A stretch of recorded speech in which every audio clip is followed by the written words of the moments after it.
নমস্কার বন্ধুরা, আপনাদেরকে চন্দনা কিচেন উইথ ভিলেজ ফুডে স্বাগত। আশা করি আপনারা খুব ভালো আছেন। আজকে করব মোচার ডালের ঘন্ট।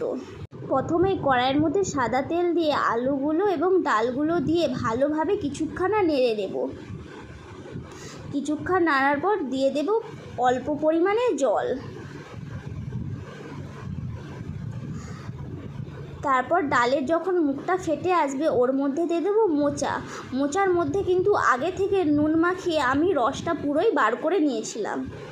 তারপর যখন সব একসাথে সেদ্ধ হয়ে যাবে আমরা একটি আলাদা পাত্রে নামিয়ে রেখে দেব। রাখার পর ওই কড়াইয়ের মধ্যেই কিছুটা সাদা তেল, জিরে, শুকনো লঙ্কা আর পেঁয়াজ দিয়ে ভালোভাবে কিছুক্ষণ ভেজে নেব। ভাজার পর ওর মধ্যে দিয়ে দেব লবণ, হলুদের গুঁড়ো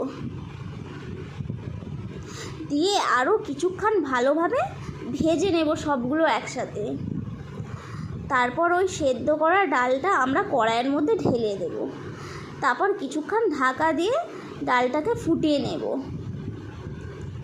তারপর ভালোভাবে চাপচাপ হয়ে গেলে আমরা একটি পাত্রে নামিয়ে রেখে দেব। আশা করি আপনাদেরকে এই সিম্পল রেসিপিগুলো খুবই ভালো লাগবে।